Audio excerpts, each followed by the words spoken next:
Mbote bandeko balandisango ya Congo bazali kolanda biso partout dans le monde des alliés dans celui oye liboso na bino pour l'actualité politique aux alliés koleka au sein de la République démocratique du Congo. Bongo na actualité politique na biso na émission na biso toko simba ba insécurité aux alliés koleka na République démocratique du Congo. Toko simba po lisusu likambo ya nouveau billet ya 10 000 francs aux alliés po lisusu kobima avant le 24 janvier. Bon, toko simba suna ba déclaration ya ba politique et bazali koloba pona pouvoir en place par rapport à feedback ya liboso de chef de l'état le baki na biso ya le peuple d'abord. Bongo nazali nga mokote nazali na mona mboka président René wazali moko ba président parlementaire ya IDPS ce qui peut na présenter mabe ye moko ako se présenter na micro ya Sango Congo. Bongo boye ba mbote mona mboka mbote papa journaliste mona mboka to simana le premier point ya bandeko na biso bazali ko kufa na est ya république. Oyo tata école Félix Tshisekedi Tshilombo alobaki s'il faudrait mourir pour la paix aux en est à kokufa pote paix kota mais tisiko ezali komona ga insécurité ezali ko continuer na partie chère na biso ya est ya mboka okolo wa boni. OK, merci beaucoup.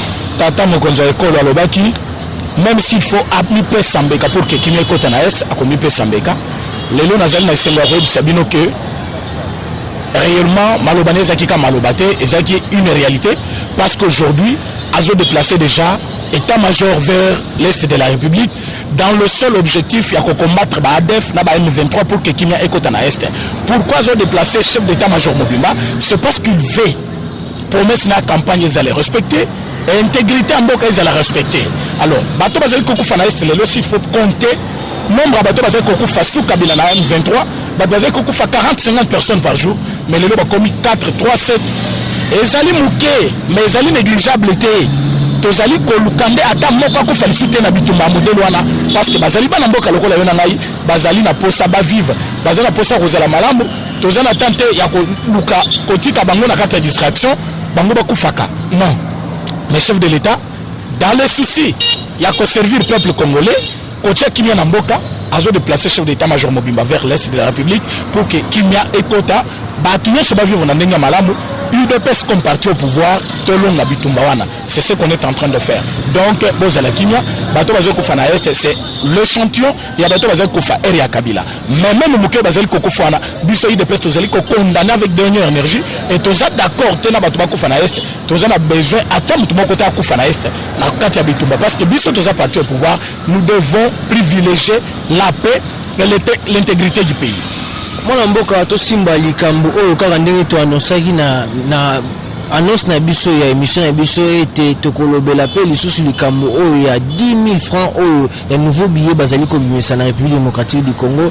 Mwana mboka sali mwa nungu na kati ya République démocratique du Congo bayimboka bakamo balobi ete ya kokamwa komona nouveau billet ya alternance oyo bozali kobenga tomona ndeko Kabila na président Félix Tshisekedi na kati ya mbongo wana ya sika yokolo boni ne place ce que bato roye ba ke Tshisekedi vraiment za mayele koleka kaka pona billet wana Tshisekedi est très intelligent ya rosaganate Tshisekedi a des joueurs jeu au bato belé ba yebite parce que ba monika billet mais ba yebite discussion bandaki quand et outaki wapi quel était le problème na minute tozana yo Kabila et sa bande de voleurs ba sengaki ba sala monument ya alternance mais oui que bato na baza majoritaire partout na assemblée na gouvernement partout so ba décider loko il faut qu'un chef de l'état tele melango ce peuple congolais pour simba pour baser belé partout na institution mais ba sengi ni ba lobi ba sala monument ya alternance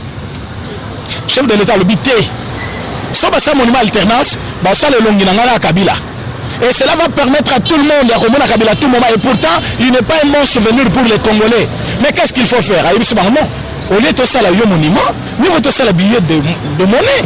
Billet on a et on va circuler pour battre le monde. Or, il y a quand même la Tshisekedi.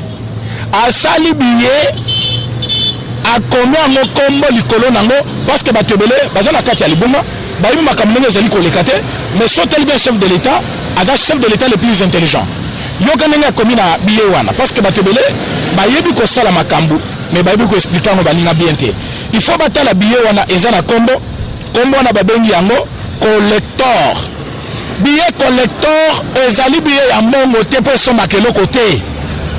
Billet à collector, c'est-à-dire c'est un billet qui n'a pas le pouvoir d'achat. Un billet qui n'a pas le pouvoir d'achat, ce n'est pas un billet de monnaie, ce n'est pas un billet d'argent. Et que vous avez billet mon copain na musée, billet mon copain na banque, parce que combien billet collector. Billet collector, ça n'a pas le pouvoir d'achat. Il ressemble à thé. Si vous comment on mboka, on va mal informer.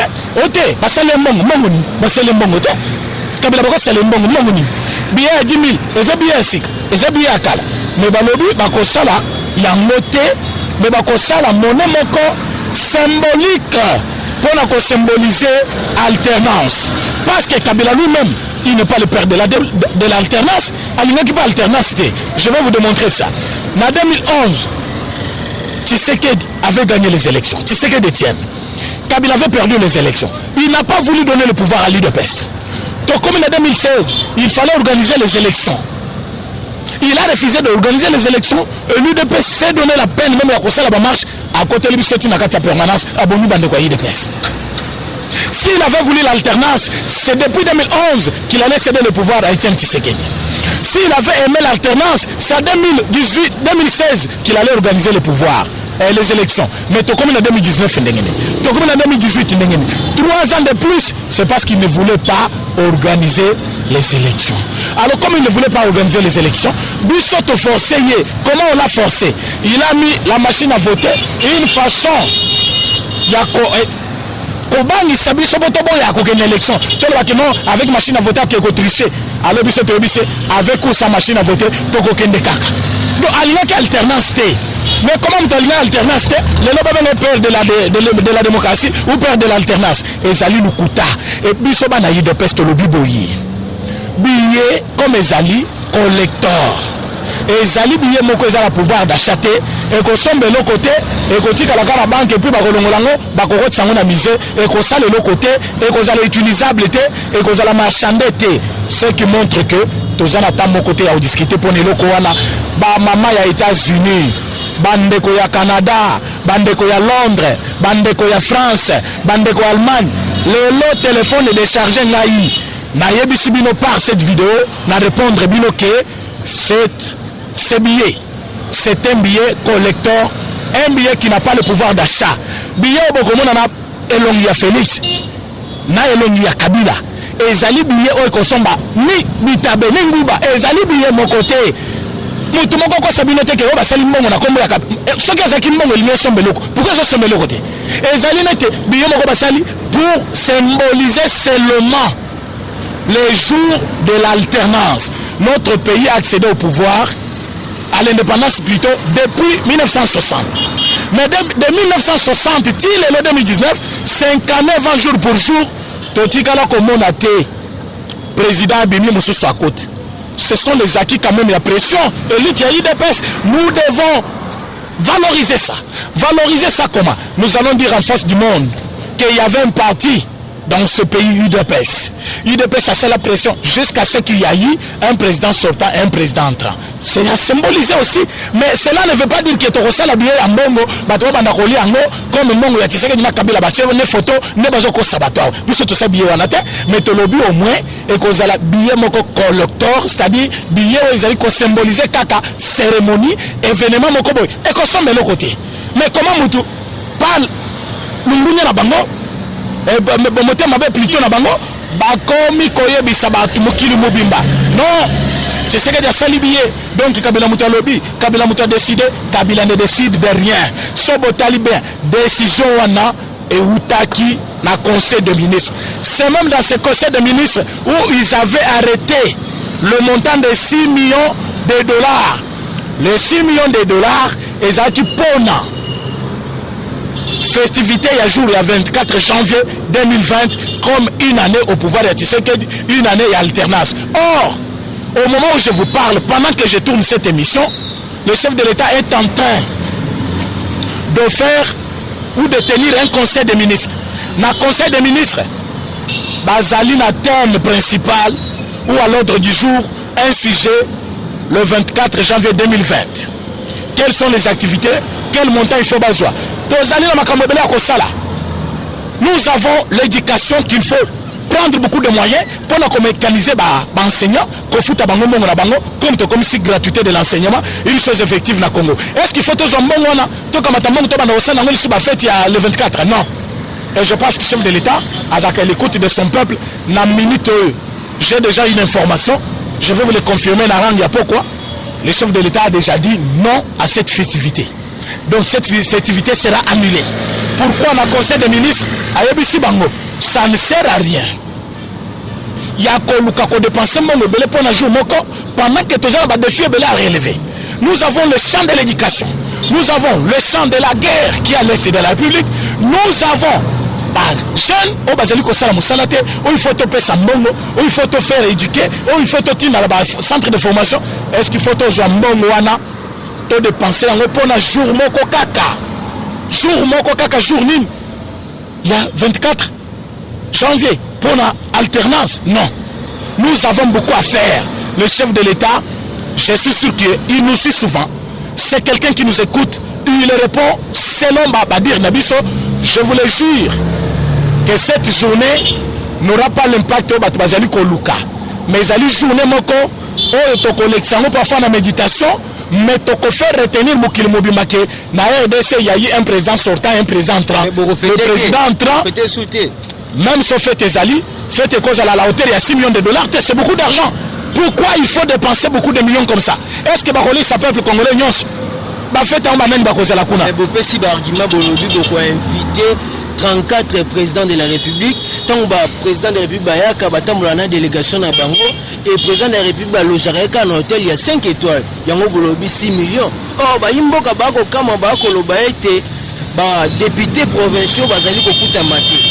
Bon, voilà pourquoi pas poser en action à Mambo était le rôle la gratuité. Tout ça comme on a Banzela, la bus d'ailleurs, Beba, tout le système politique quoi d'autre. C'est le Toboki, Tobambi. Pourquoi pas poser à 6 millions au Tchango, dans Makambo, c'est urgent, c'est important. Bisso, tu as un budget en 2020. Botel la mission en 2020 avec notre budget, qu'est-ce qu'on est capable de faire? Secteur Nyon, c'est Zakanambong Nango. Et ils 6 millions. Ou ils Kobongi Samapo, la festivité à 24 tende il faut fouta. Députés provinciaux. Chaque secteur est Zouaka banane. Nani Mbongo il faut à côté ni. Donc c'est bien subdivisé dans Katiaba. Qu'est-ce qu'il y a l'État? Alors il ne faut pas faire la confusion de Batrazo Kanissa. Au moment où il fallait dépasser le pont à Boy. Non. Mbongo c'est Zambongo République et qu'on sait l'Oconion sur République a besoin à salle. Mais pour aujourd'hui, pour le moment, nous n'avons pas besoin de dépenser 6 millions de dollars comme Batouana Bazaliko Kanissa et Zali Batou FCC na la Mouka ou Bazaliko Marchandé Biloko Wana. Mbongo et le Bamaki Bongo, na conseil des ministres. Il y a le ministre proche du chef de l'État ou à l'Obiango. Mais cela ne nous a pas encore impacté, soit donné une joie quelque part. Pourquoi? Parce que Tozali na programme Mounen, Congo est Mounen, Makamorosa la paix est belé, Tozali na besoin. Il y a Mbongo na pays. Tozali Kozwa Badon, il y a 1 million de dollars. Badon, il y a 2 millions de dollars. Comment nous allons dépenser seulement 6 millions pour un jour Moko? Fait, il y a jour Moko, je pense que le chef de l'État n'est pas partant avec ces dispositions-là. Ceux qui battent clairement, basé là, communiqué, il y a le lona pourquoi au chef de l'État, à côté ça n'a Jolino Makele commun, ministre en communication, il y a RDC. Je pense qu'à partir, il y a conseil des ministres, ils ont déjà arrêté des mesures. J'ai déjà la fuite, mais je pense que ton communiqué n'y sera pas. C'est pour vous dire que cette journée n'a pas l'impact que les gens donnent, comme si on dépassait la République mobile maintenant. Chaque secteur est bien contrôlé. Nous avons un président. Ouazali qui travaille dans la majorité à Kamoussoussou. Premier ministre à Kamoussoussou. Bazali qui propose ma Kambobele et c'est la publicité pour Babé Salokoum, le chef de l'État. Il ne faut pas tout écouter. Bien que même on peut dépenser. Pour cette journée de 24. Mais ça ne sera pas à la hauteur de 6 millions de dollars comme on le pense. On va étudier qu'est-ce qu'on peut dépenser et pour que l'intérêt, qu'est-ce qu'on peut aussi faire. Alors, Batubatika Kolobela, n'importe quoi, à partir de la rumeur. Billet, moi j'affirme que billet est allé. Et c'est la photo, tu sais qu'il y a une photo de Kabila. Mais billet, on a billet, il y a Mbongo qui utilise. Et les billets, il y a misé, il y a la recelle et la roté. Alors, côté Mbongo, j'accepte que Mbongo est arrêté à la hauteur de 6 millions. Mais le chef de l'État n'a pas dit encore son dernier mot parce que le conseil des ministres est allé là et ils n'ont pas l'ordre du jour. Si c'était déjà arrêté dans le conseil passé, pourquoi ce conseil-ci, c'est le même ordre d'idée ou le même sujet? Ce qui montre qu'il y a encore à refaire. On peut réduire le montant, tout comme on va ne pas fêter cette journée-là. Tokoye bangonyo sona pourquoi à partir du conseil des ministres côté lelo parce que chef de l'état moko a co-présider yango. Vous avez René Tokompena na suka émission Sangwa Congo mot de la fin on a numéro de téléphone na ba baza Rolanda. Mot de la fin c'est que je réponds à tous ceux qui m'ont demandé par rapport à ordonnance à chef de l'état que bazongi sango na conseil des ministres. Je vous l'ai dit et je l'ai redit que ordonnance à chef de l'état ceux qui déjà publié dans le journal officiel ils ont raté.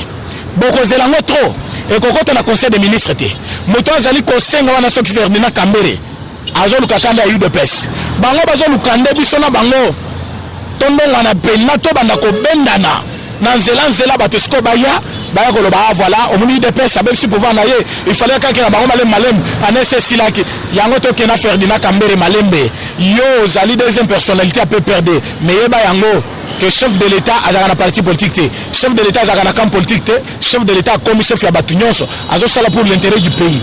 Yom Tozali Koluka, Ocha frein, n'abordonnance à chef de l'État, au raison pour l'intérêt public et l'intérêt national. Aux Alinde Koluka, quand il y a eu de pêche, quand il y a peuple congolais, après bon, Babomoni Kebisaguinin, Bazaba dictateur, chef de l'État, Yohana Zope Sabino Mawanaï. Après Sibino grâce, Bino Bomoni comme si, Azali Kosale là, qui mouillait ce pas chrétien, Boko Salenyo Sobolini. Je vous l'ai dit, vous avez vu, nous avons rappelé l'ambassadeur de la RDC accrédité à l'ONU. Mais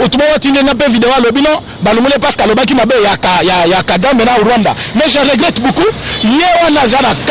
Depuis longtemps, Azaki accrédité comme ambassadeur de la RDC accrédité à l'ONU. Depuis tant de temps, Kabila a critiqué déjà Rwanda. Depuis combien de temps critiqué déjà Kagame? Ce n'est qu'aujourd'hui, ça montre que Bazali Koluka de bêtes noires pour enregistrer l'opinion. Pour rappeler bango parce qu'ils n'ont pas servi le peuple congolais. Moussala Sebasali Eza Yamabe, toza contre Yango, tozali kosenga clarté. Na ye na o ya Japon, bayebi makambo sali. Ambassadeur ya Congo na Japon ateki ndako ya ambassade ya Congo. Yango to rappeler bango zo on dirait to bengi bango pona loisir. Ateki penandako, balandeli bamoni ke ndako ya pays na biso, ya ambassade, un ambassadeur ya kekoteka, aza na droit. Ote bazali kofutel ata kofuti sango osenga ina autorisation yango monito sengi bango bazonga na pays mot de la fin on appelle sango pona nini po batebele basenga ki éclaircissement na makamboana. Mais ce que vous devez savoir est que le chef de l'État fait de tout son mieux pour se débarrasser avec ces gens mais d'une façon professionnelle. Bozali kotim naye atanga sala boye brutalité wana échanger ma solo après bon baki voilà à détruire le pouvoir naye guerre ya est bandi les lotes pour aussi sango le chef de l'État doit mettre tout en marche. Il faut utiliser diplomatie, il faut utiliser armée, il faut utiliser tout ce qui a son pouvoir pour que guerre ici la nandinga malembe. Donc je vous ai dit toutes ces choses pour que boye baki à l'alité na contrairement au bazar le boye de personnes sur le côté UDPS fait son travail. UDPS c'est un parti déjà implanté partout dans le monde, partout dans le pays. Tous en attendant que ça la local la baningo besoin ba non, ba on ça musabino bofandi non. Biso to ko kendinde pour la mobilisation ko éveiller bato oya biso na ba bazaki na biso te pour bazonga au bon sens pour biso to sale la mboka oyo. Donc bino tout beaucoup landa vidéo boye ba que nous avons fait notre travail et vous devez nous aider, nous encourager. Boye ba que ko encourager biso les alliés koloba bien ya président ils ont critiqué à tort aucun kamana lo analyser au bani ko critiquer bon encourager kabiso dans quel sens botala makambo chef d'état zo sala ouais ça vrai bobeta maboko ouais ça vrai te bopé sa idée que ko critiquer à tort on analyser la mto bani ko critiquer. Il faut voir combien d'appels moi j'ai reçu à cause de cette problématique. Il y a cette problématique il y a mongo. Mais aujourd'hui que je viens de vous donner l'éclaircissement, je pense que bon fan na malamu bande aux États-Unis na pesi bino mbote, maman Jeanne Mputu na niveau ya Londres na pesi mbote, maman Yvette na niveau ya Canada na pesi mbote, na yebi ke boza belé na kotanga batu nyonso te shikitu mushashino appel na yo na yambaki yango na mona ki ba message na yo na pesi mbote, batu nyonso bazali ko luka biso pour que bazo information, pour que baza la servi, tozali prêt à servir bino à temps et à contre-temps pour que boza la informer sur la situation du pays. Na pesi bino merci beaucoup parce que bolanda kabiso boza la kaka en contact avec biso peut te servir bino. Je vous remercie. Merci Mwana Mboka na kopesa biso penda biyano na ba question otobandeka kotuna. Je dirais un grand merci na Wilfried Oban ozaki na sima ya caméra o permettre je dans soli asala émission sango ya Congo po ba imboka bazo penda basango modèle ba mesana tokutana penda na mikolo ozali ko ya soki nzambe kaka nanu ayete. Bye bye. Eshima, votre magazine qui bat au rythme de l'actualité. Une réponse à vos besoins en information, un éclairage dans divers domaines. Impartial, documenté, instructif. Eshima au cœur de l'info. Retrouvez la nouvelle édition. Exclusivité.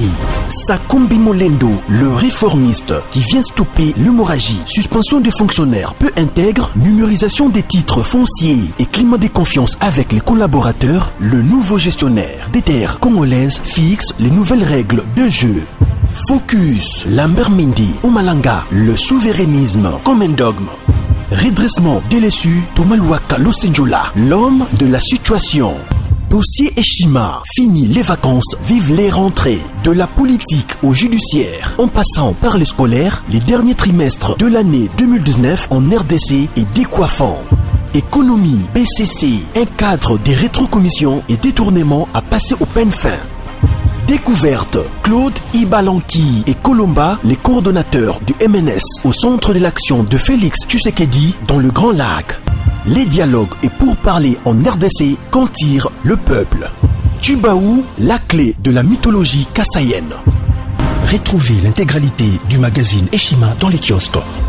Eshima Magazine, un nouveau standard d'information.